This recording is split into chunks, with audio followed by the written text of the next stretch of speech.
Hey, what's up guys, Trevor James here, and I'm bringing you another deck profile. I know it's been a while since I last brought you guys a deck profile, but for those of you that know my channel and have been watching my channel for a while, you'll know that one of my favorite decks is Yosenju's, and I've rebuilt them like 4 or 5 times now, and I just really love the way they play. I've always been a huge fan of that type of build, so this is my newest version. I actually took this to regionals a couple months ago and actually did pretty good. I got like top 60. So not amazing, but it was out of like 500 people, which is still pretty cool, and I've never really done that well at regionals before, so it was pretty exciting to do. I think I went X3, and it was 9 rounds of Swiss, so it's pretty cool. But this is the build, obviously, after the new ban list hit, so I did take out some of the cards I had in that build, because I wanted to actually fit up with the new ban list. So without further ado, let's go ahead and get to this, guys, and yeah, I'll show you guys what I have. The new build is not a standard like Yosenju build that I had before, like the Yosenju Demise. This is actually running the Kaiju engine. So I guess we'll start with the Kaijus. Of course, we run the Gamma Seal. We run the Kamungus. We run the Mothra, or Gabarilla, whatever you want to call her. We run the Dagarin. We run the Jizukuri. And we run the Thunder King. Obviously, the main thing that I want to look at with this is obviously because the fact that I have these 6. I know people are kind of looking at like, it's a little strange, but here's kind of my way of doing this is you've got the 3 smaller Kaijus that you'd summon to your opponent's field and the 3 bigger Kaijus that you have in your field. And even now with Slumber at 2, I'm still running this build at 6 Kaijus. It really hasn't been too cloggy, and I do have a lot of ways of getting them out. So yeah, really, really fun, and always just got that really, really cool build with the standard Kaijus. So yeah, those are the Kaijus that I run. On top of that, obviously I run the standard Yosenju, so I run the 3,1s, the 3,2s, and then the 3,3s.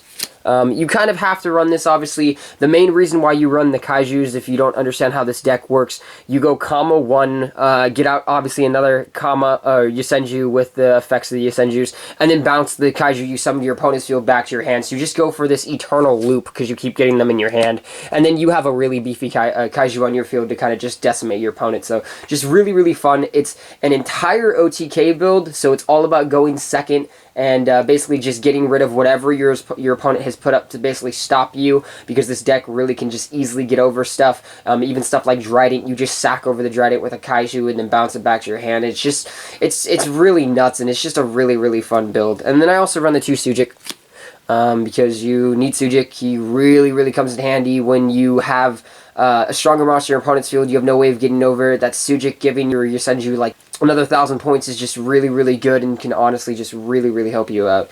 And then on top of that, the last monster I run is the 1 Maxi, because unfortunately Maxi got hit to 1. It makes sense, because Maxi is kind of ridiculous, and personally I'm not a big fan of Maxi. I run it because I have to, because I do need that draw power in this deck if I run into issues. Searching power, obviously, for the spells, I run the 3 Fire Information Tenki.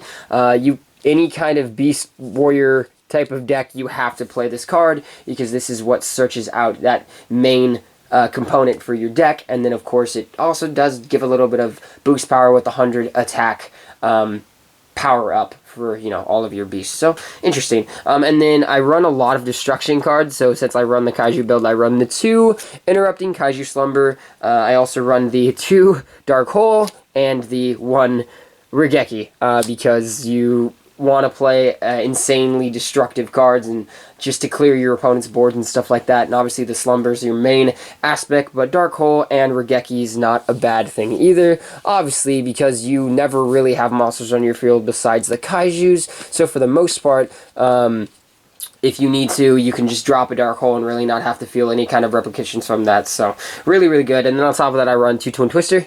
You really kind of need it in today's meta. And then the new edition, I had it before, but this is the new errated version from the new set, Necro Valley. I honestly was thinking about playing this. I took it out. I did not play this at all at regionals, but Necro Valley is so destructive, and now the new errata basically makes it so that your opponent actually anybody in general, cannot basically remove cards from their graveyard anymore. And you can't move them into other things. You can't call up the Haunted. And before it was you can't use a card other than itself. But now it's any card cannot basically be removed from the graveyard. So it's a really, really good card now. It used to be really good, now it's just straight up busted. And I don't know why they did that. I honestly have no clue why they would have done that, but it's amazing, and thank you, Konami, for doing that, because I absolutely love this card, and just anything to do with Gravekeepers. And then I have the one Instant Fusion, because OTK possibilities with that Instant Fusion. So those are all my spells. Fun spells. And then for the traps, it's almost like the other build I had, pretty much, where it's just super destructive. I run the 3 Drowning Mirror Force, because in this deck, your Kaiju, or your Yosenjus always go back to your hand, so you need that kind of protection. Your opponent makes a direct attack, activate the Drowning, all of their monsters go back to their deck. It's just amazing. On top of that, I do run the 2 Solemn Strike now instead of 3, just because I can't really fit 3. And then I have the 1 Solemn Warning, because I do find Solemn Warning to be a very good card. And I generally have the life points for it. And then for the last 3 cards, I run a Torrential Tribute, a Macro Cosmos, because it doesn't really hurt me for monsters to be removed, and the 1 Lose 1 Turn. I dropped it down to 1 in this build because of the fact that I have the Kaijus. I don't really like to have my Kaijus flip to defense, but the Lose 1 Turn protects so much stuff if my opponent's about to just go off with a crazy board and just call out tons of stuff from the extra deck. That Lose 1 Turn, I drop it on them, they really have to rethink their plays, and it just really, really slows down to do a little bit for me to protect myself. So that is my main deck, guys. I hope you like that. That is my main Yosenju Kaiju build of April 2017. I guess we'll go to the extra deck next. So extra deck's going to be pretty standard for any Yosenju type of build. So I run the 2 Gaga Cowboy, because that is OTK possibility. Because if your opponent is hanging on with some life points, you can go 2 Gaga Cowboy easily in this deck and just burn them for 1600 and just automatically win. And then the 1 Gaga Samurai, because once again it is an OTK deck. Gaga Samurai is an amazing card for that type of thing. And then you have the generic rank 4s, the Abyss Dweller, the Cassell, the Lightning Chidori, because it is Wing Beast, the Daigusto Emerald, the Diamond Dire Wolf, or not Wing Beast, but Wind, Diamond Dire Wolf, the Dark Rebellion Dragon, because I actually find this card still a really, really good card, the Heartland Draco, and then the, of course, Utopia Brothers, amazing cards.